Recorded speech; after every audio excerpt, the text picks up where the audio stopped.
Well, hello, everybody, and welcome. You are here for the Live with Lesli show. And I'm really excited about what I have in store for you today. I think it is going to be an awesome conversation. And for those of you that don't know me, welcome. I'm Lesli Bitel, and I am a practice building expert, and I specifically work with health and wellness practitioners who want to attract more clients, sell more programs, and grow a profitable practice.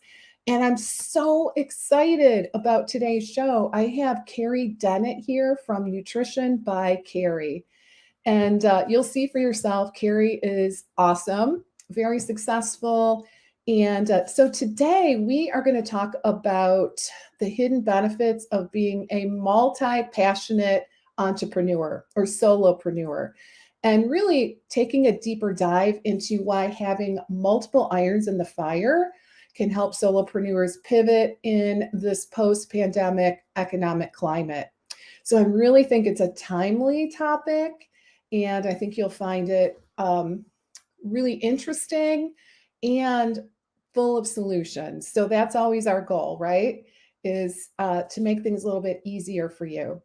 So, with that being said, I guess a little bit of background. The pandemic kind of was a surprise in terms of, for a lot of people, they saw an incredible influx of business, which frankly was perhaps a little bit surprising, right?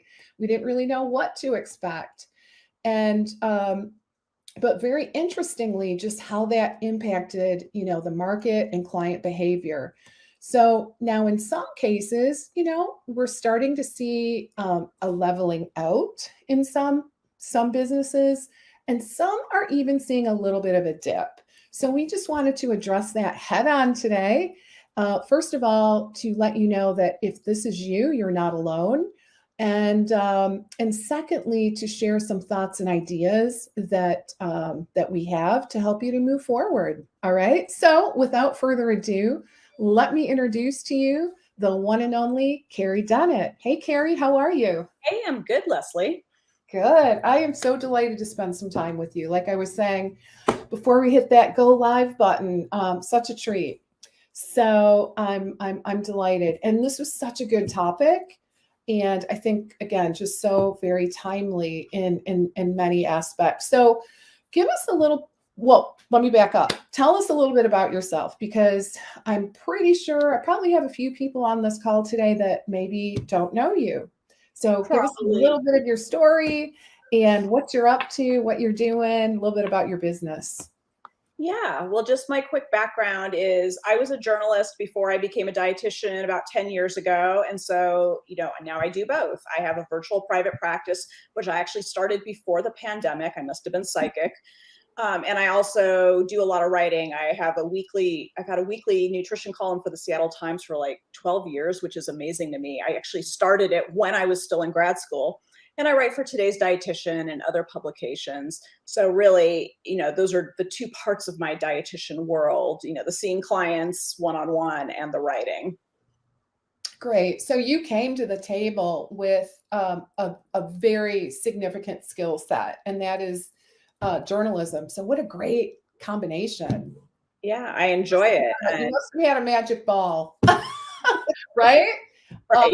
or maybe you just followed your passion, probably that, and it just happened to be such a winning. Did you ever imagine yourself, like when you went back to school to, pursue your career in dietetics? Did you ever did you have this in mind that you would, kind of combine the two areas of expertise into an amazing career path?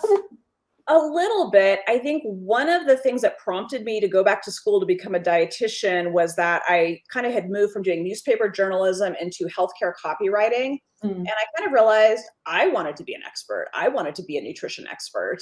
And so that was one of my prompts. But I remember when I was in grad school attending FNCE and going to one of the nutrition entrepreneurs networking events, and a couple different dietitians I talked to, when I said I have a journalism degree and I write, and they were like, "Oh, you'll be fine."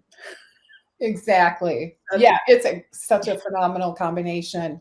And, even if you weren't writing professionally, I just find, who would have known all the copywriting involved with being a private practice entrepreneur, right? Yes, I mean, absolutely. I got to tell you, for me, like it's really surprising. Like copywriting it's a critical skill set for where we are. So that's great for you. What a winning combination.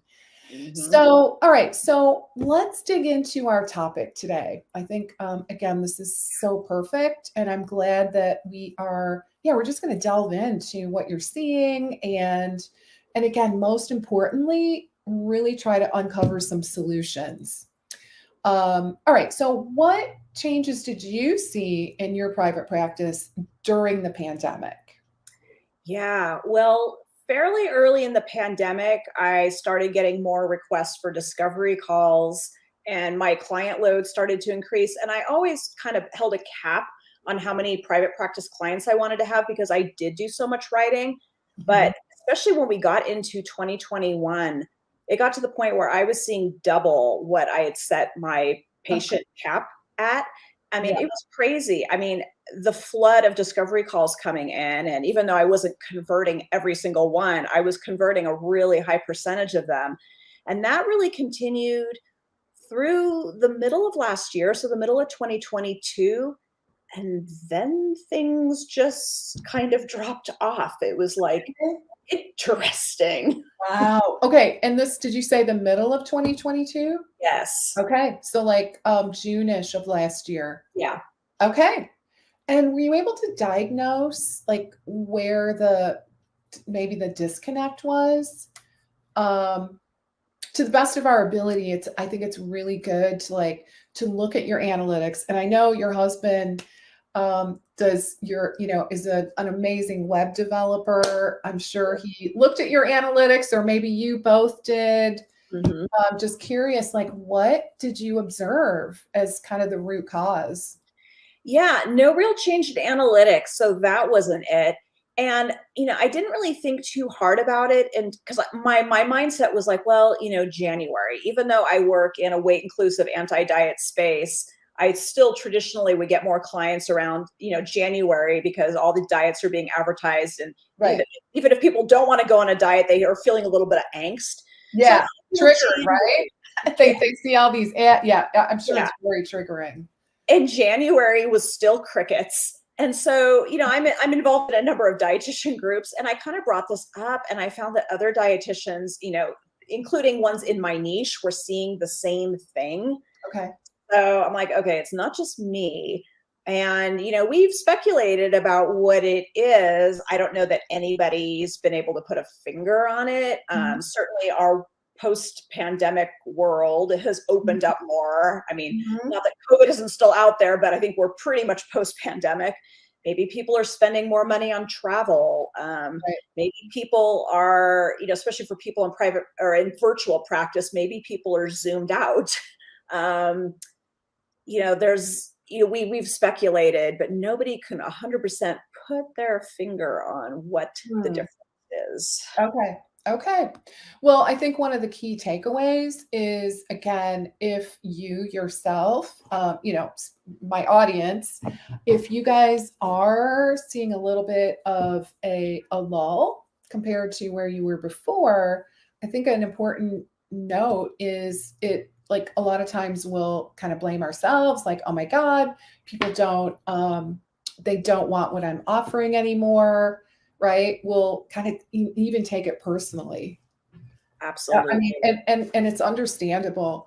But the really important thing, and regardless of this trend, I always like to remind people, like, it's not about you, right? It really isn't about you. If you really look at, I always, try to help people look at, what was that inciting event?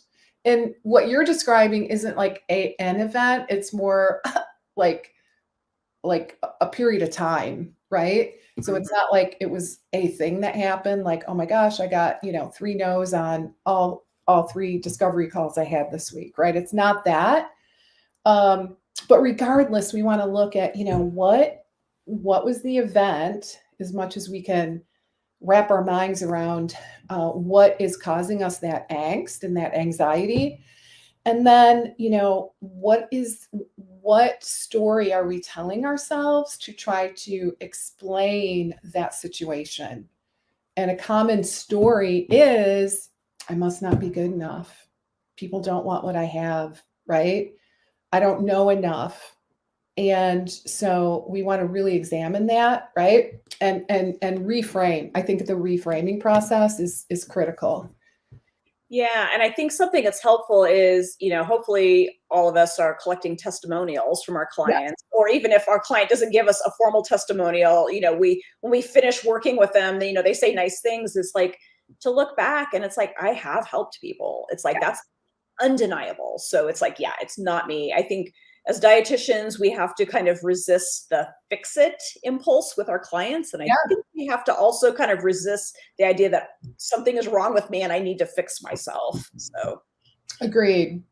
Right. Yeah. It's not about us, right? It's just not.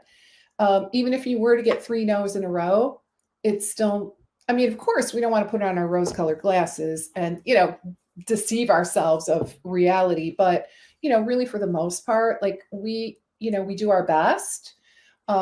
We provide great results, but at the end of the day, we can't like reach through the phone and control somebody's thoughts and behaviors, right? It's just no, like it's just not possible.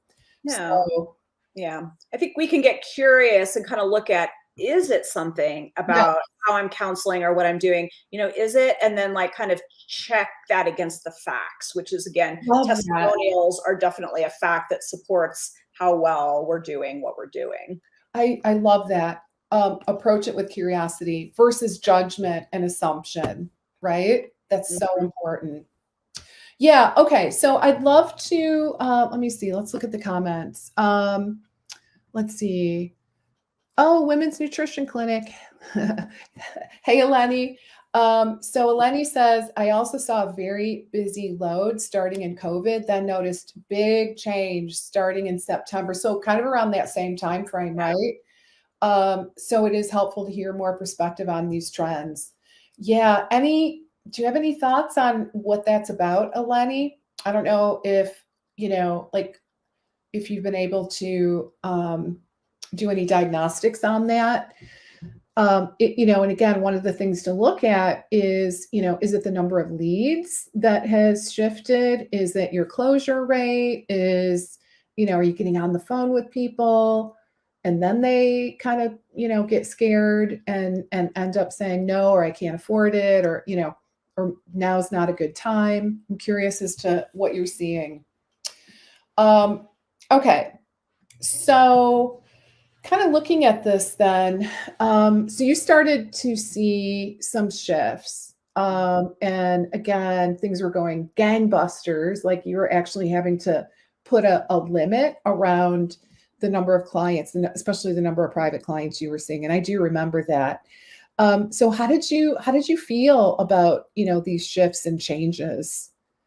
Well, How yeah. did that impact you?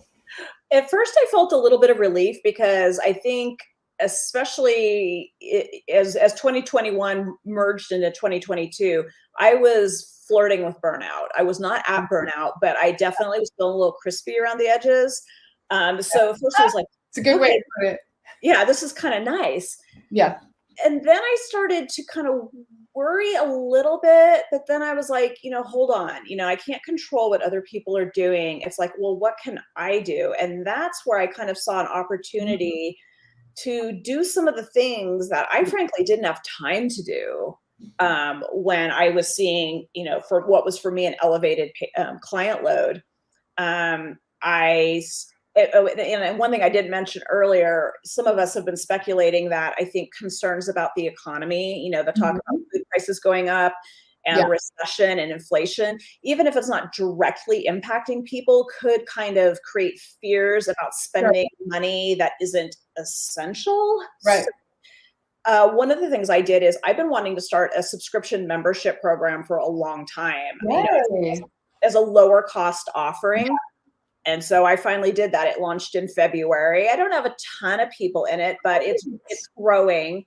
And it's a nice thing for, I do have one person in it who had a great discovery call with me, but she's, she's married with a young child and just didn't feel like she could invest in my one-on-one services right now, but she's in the group. So we're still, cultivating that relationship. A few of my former clients who, didn't want to do my official continuation program, or they did for a while and they were fine, they're in it to kind of keep touch. And I have some brand new to me people in the membership program. So an opportunity. Oh, that's awesome. To build like, know, and trust. Yeah. I love it. Such a good strategy, and such a good solution. Yeah. So tell us a little bit more. I'll bet, I'm going to guess a lot of people are going to be curious about this. Yeah. So I just started it. The platform I use is Member Vault, just because, and I think I kind of got, I don't know, they switched their payment tiers. So I'm kind of locked in for life at a fairly low price, which is good because a lot of the platforms are fairly expensive. And I didn't want to go the route of doing like a membership plugin on my website. So yeah. What held you back from that? I'm just curious, because I know you've got the tech thing going on at home, right? So what is the disadvantage to having a login on your website? Yeah. Mostly I was looking at cost. Okay. Because when you start something like that, you don't know how it's going to go. And I've had the experience in the past of paying for Thinkific or other programs for courses that didn't really sell a lot. So I wanted to keep my overhead low. Now, at some point in the future, I might decide to go the route of one of the, the plugins. And like I said, I've got my husband who can help me do it. So I, even though I do a lot of things. Yeah, that's awesome. I love that. And now, do you use Practice Better? I do. Okay. So, so question for you, because I'm sure many people in our audience do use that platform. Did you consider housing it there? I did, and there's very specific reasons why I didn't. I've been using Practice Better long enough that I am locked in at a legacy price tier. Okay. And so to do a membership program, I would have to upgrade to the next tier, which would also, if you change tiers, then you go to whatever the current pricing is. Oh, okay. It was financial. I weighed all of these options. Yeah, guys, I do. So if I were to pick one question that I'm getting almost every day is, Lesli, how do I start a membership? Right. It's, and I do think if you guys probably could, you guys know my profit pyramid model. So, it's funny now, like a lot of people in my audience, I think they could practically like teach it, like what all those different levels are. So a membership, I would say it's probably a mid-level, right? Especially because your goal is to get people to commit over, a longer duration, like hopefully a year, 6 months to a year. But the thing about that model, it is like, you really do have to watch your costs because, it's a low barrier investment, right? So you're not gonna, people are not paying high ticket just to get in the door, right? So it's super, super important to really be very cognizant of your costs. And some of your costs might have to do with your time in managing the membership, right? Because, there's tech things. I'd love to hear, like, people, oh my gosh, especially when you're dealing with volume and you're dealing with the public, right? I'm sure, they're going to have tons of like, where's my link? I can't, I don't know where to go, like all those kinds of things. Yeah. So basically in my program, I offer a monthly webinar, a monthly office hour where they can ask me anything. And then I just started, and I sent out polls periodically, like, here's some things I'm thinking about adding. Yeah. What would you be interested in? And quarterly book club came up. So we started that for April. We're reading the book More Than a Body. So for my webinars, I'm pretty much cannibalizing an old course I had. So that's getting me through the first year of content. And then office hours, I just have to show up. I send out an email every Friday, and I'll include the Zoom links for what's upcoming, and I send out another email like an hour before. Okay. Now I'm curious about the office hours. So are you doing that on Zoom? Yes. Okay. So is it you just kind of show up on Zoom and whoever pops in and out? Yep. So it's not private. It's not like it could be, you might have 5 people, you might have, however many people show, they come and go. Okay. Yep. And then both that and the webinar on Zoom, I record them, but I post an audio only recording Okay. for the office hours on the off chance that anybody, asks something they really don't want their face associated with, I don't know, just Okay. for that confidentiality. Yeah, I get it. Especially, I think in healthcare in general, that's important, but especially with the work that you're doing. So which leads me to another question, maybe / assumption, and that is, it sounds like you zeroed in on the intuitive eating niche for this particular program. Yes. Was it a mix? No, it's intuitive eating. A few of the people in the group have asked me like more general nutrition questions, and that's fine because I feel like people who are doing intuitive eating, they might have some other thing going on. Right. So it's fine. And I've made it clear that, it's like, so you guys, you can ask me other things. Okay, great. Okay, I love that. So and I would definitely concur with being really specific. Like, it's marketing strategy, right? Especially for a membership and some of those leverage scalable offers, the specificity, I believe, becomes more imperative for those types of offers, right? Because it's kind of hard to mix, right? Like IBS and intuitive eating in one. Like the people, they don't want to hear about each other. It's not relevant to them unless they themselves have both problems. Which is interesting. I mean, again, I haven't gotten any new IBS clients lately, but most of the IBS clients I've had, when they read about me and they know that I also know intuitive eating, that's what drew them to me. In some cases, it's because I've had a few IBS clients who had eating disorders like a while ago. I mean, they're fully recovered. So going on the low FODMAP diet isn't contraindicated, but they just want to know that I understand, that I'm there for them, that I will help them navigate this in a way that's not going to possibly re-trigger something. Oh, so good. Yeah. And what's really interesting about, not to go off on too many tangents here, but but I will a little bit, is just the overlap with those two niches. It's like if you have a history of like the chronic dieting, the deprivation, it sounds like the research is showing you're at a higher risk for gut issues. And interestingly, as you guys all know, if you have a patient or a client with a history of like really significant IBS and gut issues, there's a lot of fear involved. And so their diet just becomes so incredibly limited for fear of triggering their symptoms. So it's interesting how it like there is definitely an overlap between those two niches. Yeah, with my clients in both niches, one of my goals for them is as much food freedom as possible. So so exactly, that's awesome. All right, so so back to our topic. So you started to notice a dip, and did you notice it impacting like other, I guess other parts of your life, other parts of your business? Any other comments on that?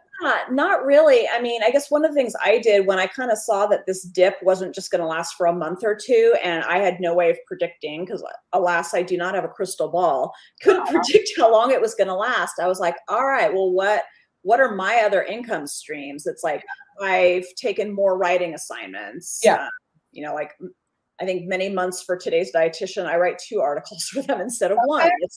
Which I couldn't do that before, even though my editor often asked me to.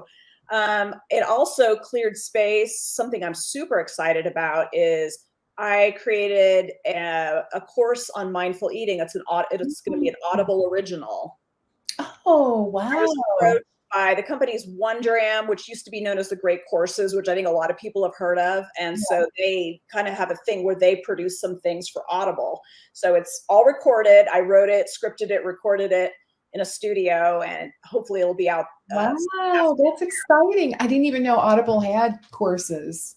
Yeah, they do. And again, like I said, Wondriam just has kind of a thing with them where they produce a certain number of courses, and Audible has to kind of sign off on them, you Mhm. know. But so that's exciting, and that's something I wouldn't have had time to do Right, if I had my bumper crop right, client load. right, right. Because it was too crazy. Yeah.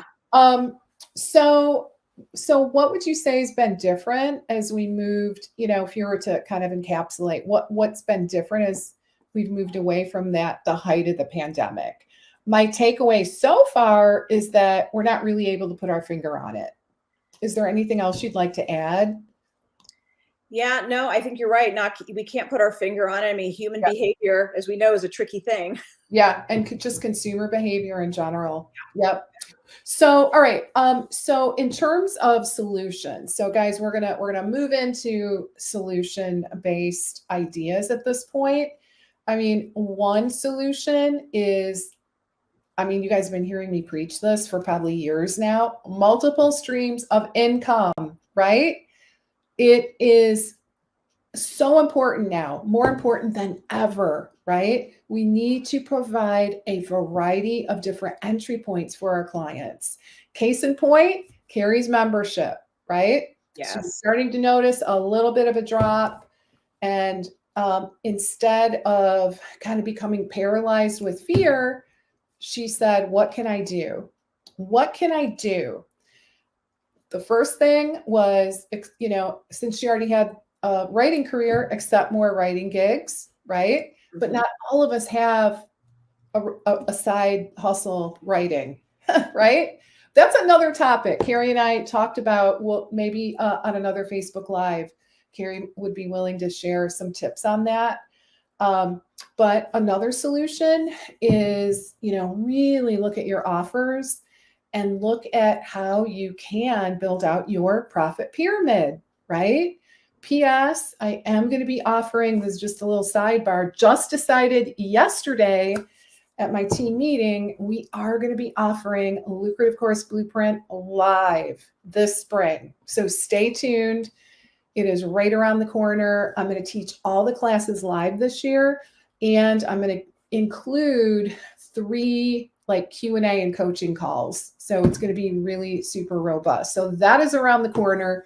So do be thinking about, how you can add an additional revenue stream into your business. Maybe, a lower cost option. And I love one thing Carrie said that really is interesting is, these people that are joining her membership as a first step, right? And the idea is there's going to be a certain percentage of those people that are going to develop that know, like, and trust with Carrie as a result of being kind of in that, that membership program. They're going to realize, gosh, I really love her. I love her approach. I'm starting to feel like I'm getting results, but I want more. I want to dig in deeper, right? So it is kind of like I don't know, like a pool of people that you can develop, and they develop that know, like, and trust, and a certain percentage of them are going to want to move up that profit pyramid into your higher level programs. Wouldn't you agree, Carrie? Absolutely. I mean, I feel like it's, progression. My hope is, that people who follow me on Instagram might go to my website and sign up for my newsletter. And then people on my newsletter, might decide they want to work with me. And maybe the membership program is for some people the logical next step. And Yeah. I've definitely gotten clients who have been my newsletter subscribers because they tell me I've been reading your newsletter for a while, or they've been reading my Seattle Times column for a while. So however we can build that like, know, and trust is so Right. important. Yeah, I love that. All right. And what you just said kind of reminded me of another really, really important concept. Guys, now is the time to double down on your marketing efforts. It is really time, like, it's time to revisit your foundational elements of your business to make sure that things are in place. And I'm talking your messaging, your offers, your pricing. Do we need to build out additional offers to capture people that, maybe are not quite ready to step into your higher end programs? But it's also really doubling down and showing up. Like, that is the part. And this is another part of our conversation that I want to have right now with Carrie, because here's what I've been hearing a little bit. And that is, I got super busy during the pandemic, things like exploded, and I stopped doing all the things that I was doing to bring in clients, or I just became less consistent, right? Right. Show of hands if you can relate. I'd love to hear from you. Yeah, right? We all do it. We get super busy. We're like, I don't need to do that anymore, right? Okay, now is the time to circle back around and re-implement those strategies that work, to really focus on increasing your visibility, positioning yourself as the go-to expert. Because here's the thing, people still need help. Like, these problems, they haven't magically disappeared. If anything, they're worse than they were before, right? Right, Carrie? Right, absolutely. All right. So talk to me about that, Carrie. What are your thoughts around what I just said? Yeah, I mean, you're absolutely right. When I was really busy, it's like I don't need to worry about marketing. It's like everything's taking care of itself. Right. And so now, like I made a goal about 6 months ago to get really consistent about Instagram because it was always hit and miss. And so Okay. now I spent some time last week going back and developing a plan, more strategic plan for my Facebook business page and for LinkedIn, which I've been on LinkedIn forever. Mhm. Always neglected it, never did anything with it. So now I'm like, okay, I need to be more strategic Okay. about Yeah. using that tool. I love that. Okay. So you're doing it. You this exact strategy of, like, okay, what do I need to do? Where do I need to show up? How can I fine tune those strategies to get better results? And maybe what are some new things that I neglected before, but now I have time for? LinkedIn, guys, I don't like, hardly anyone ever comes to, no client hardly ever, I can't even think of anybody who's come to me in 9.5 years of doing this that's like, oh, I'm good to go on LinkedIn. It's like, seriously, hardly anybody really uses it. A few people. I do follow some practitioners on LinkedIn, but not very many. And guys, I gotta just say that's a great opportunity. Because let's just be honest, the gram, a little tough to get seen there. Facebook, a little tough, right? Like, let's just call it. It's a pay to play kind of place for the most part. For sure, Facebook, your business. Literally pay to play now. I mean, Twitter is officially, Insta and Facebook are moving that way. Yep. So yeah, and I'm focusing on there. I think a marketing tip I got recently is like, you're really not going to probably convert clients from social media, but if you can get them on to sign up for your lead magnet and get them on your newsletter list. Totally. So yeah, so I don't promote my one-on-one services. I'm focusing on promoting my lead magnet and sometimes my membership program because it is low cost. Because it's low cost, right? Exactly. And I think that's doable. But yeah, I always say, like, your social media is not really to sell. Like, really think about, when is the last time you got to say, it's kind of rare. Yeah. So we really want to use social media as a mechanism to expand our reach and to grow our email list. Like, be clear on that. And I love what you just said. I always tell my clients, like, get rid of your advertise, or, the one link you can use promoting, grab a session with me, because nobody does that. But what they do want is instant gratification, right? They want that tip sheet, ebook, or cool freebie. And that's what you should be promoting on social to make, it's pretty simple. Like, and well, anyway, I won't go on and on about it, but It's really true. And LinkedIn, guys, that is really becoming more of a content platform. It's not just a place where you go to look for a job when you're unemployed, right? So it's really becoming a content platform. One of the things that we started doing is, well, there's actually another couple things I want to mention about LinkedIn that are kind of cool. One is LinkedIn newsletters. Have you tried that yet, Carrie? No, when I was kind of digging into LinkedIn and like what I should do, how I should update my profile, that came up. Yeah. I am thinking about it. I don't think I'm 100% ready to do it, but at least I know about it and I know that's a tool I can I just use. want it's easy. Yeah. Like and you've got like so much content, like it's so easy. So like with pretty much zero effort, I mean, zero effort meaning all I'm doing is repurposing my content.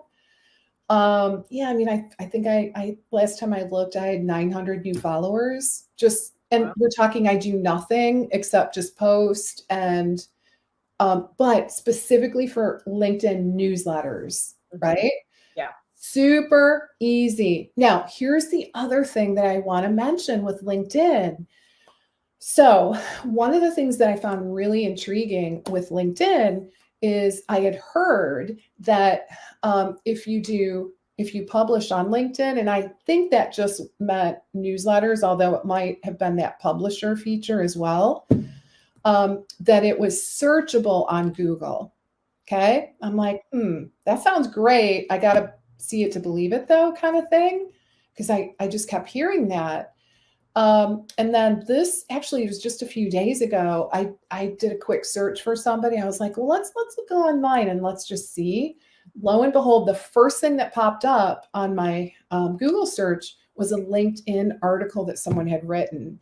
So, guys, that's the beautiful thing is you can spend tons of time on Instagram. And no, I'm not knocking Instagram like at all. But let's be honest, what is on Instagram stays on Instagram, right? Like it's not searchable. The only way people are going to find you is through that application. So what's really cool about LinkedIn is it's the opposite, right? So like it is searchable. So in other words, if someone is, what is the FODMAP diet or, something like that, and you have an article in LinkedIn, it is possible that you are going to pop up. So pretty cool, huh? I did hear, I think Instagram is moving where if you have keywords in your captions, and I thought I Mhm. saw even in your actual, like the image post, that might be searchable. Online on On Google? Oh, Instagram. that would be Yeah. great. Yeah, searchable that way. So it's not just about hashtags. You want to get your keywords in the caption, but Right. still, I feel like I mostly use Instagram for community, for learning from other content creators, Yeah, and then yes, hopefully driving some people to my sign up, get my lead yeah, magnet, and get on my newsletter list. So yeah, yeah. yeah, absolutely. Yeah, I mean, it can be a great place. I do see a lot of people kind of burning out, spending so much time there. So that's also a thing. The other thing is YouTube, right? So I'm a big fan of YouTube and I'm definitely placing more of my eggs in the YouTube basket again because it's searchable, right? So, really, the bottom line, though, guys, I just want to emphasize is really now is I just want to repeat it is the time to double down on your marketing efforts and really get serious because things then, as an entrepreneur, it's very cyclical, right? So you want to be well positioned to, when things start to improve again, you want to be right in the forefront in terms of visibility. And the reality is, people like there's not like this magical thing happening in the world where people don't need your help. Like they need your help more than ever. So don't forget that as well. There are people that, and there's lots of people out there that are needing help, and we just have to be well positioned and ready to capitalize on that. So get busy, look at your marketing, make sure that you go back to, I would say, let's go back to pre-pandemic strategy. before we had that nice little boom, right? Mhm. Anything else you want to add about that, Carrie? No, but I think, yeah, it's like if some of us are just not as busy as we would like on some things, taking that time to form marketing, social media strategies that will help us no matter where we're at in our Right. business, lay those foundations now that maybe we're have more breathing room than maybe we wanted, but we have it nonetheless. Exactly. So I just say let's leverage it and, take it as perhaps an opportunity to do some of the things that maybe we just didn't, we kind of brushed aside as not necessary. We got to go back to basics, truly. Mhm. Um, so, all right. Any other words of wisdom that you'd like to share on this topic as we kind of start to wrap up for today? Time flies, right? Yeah, I know. No, just kind of along the lines of going back to basics. I don't do it so much myself because I have a virtual practice, but for people who have, brick and mortar, networking, in-person Oh networking. my God, yes. Thank you. Yeah, Oh, I'm so glad you said that. yeah, and I know some dietitians that have hybrid practices that have definitely been doing more at the in-person networking. And even for virtual practices, I think kind of going back to social media, kind of being more active, people who belong, if we belong to Facebook groups that are in our niche, being more involved and active and interacting, not just posting our content, but we can build relationships that way too, that may lead to, fruition, in a financial sense at some point. I really, really like that. So that is one thing that has shifted kind of post pandemic is, things are a little, maybe not 100%, but much more back to normal in terms of in-person opportunities. And, my philosophy's always been a little bit of both, right? You want to have some in-person kind of community-based strategies, including networking. I would really recommend if you don't have a great networking group, now is a great time to look around and find one that's a good fit. It gets you out, right? And a lot of doors open just as a result of talking to people. It's amazing how that works. So, let's make this an opportunity to get out, like literally get out behind your computer. Like, let's stop hiding behind the computer and just, really, I think a revenue producing marketing activity is networking. It is one of the best ones. So if you don't have a group, I'd recommend, and it doesn't even have to be a group. If you're like, I live in a small town, maybe, a group just isn't, something that you can do or want to do. Talking to people is still really good. Like keeping in touch with people, reaching out to maybe, friends, colleagues, anyone that would just be happy to talk with you, just catch up, and just kind of update each other, see if there's an opportunity, for collaboration in some way. So, yeah, got to get ourselves out there, right? Yes, definitely. All right. Well, thank you so very much, Carrie. It's been just such a pleasure. And I love, just this conversation in that, just kind of talking about the elephant in the room, if you will, right? Yeah, we need to talk about these things because if we don't, then we just think it's just us and we're broken and something's wrong. And it's like, no, it's No, not. no, not at all. Not at all. It's not you. Um, so, all right, guys, I hope you found this incredibly helpful and I hope you learned a lot. And Carrie, thank you again for sharing your wisdom and your expertise. And I would love to take you up on having a conversation at some point around, the whole the concept of writing. Because I Totally. know that's a big one. And I know lots and lots of practitioners would love to do that. And also, like we had touched on a little bit, like working with brands, Hmm. Yeah. right? Working with brands, that would be awesome. All right, guys. So lots of good stuff to look forward to, right? All right. So for those of you that celebrate Easter, happy Easter.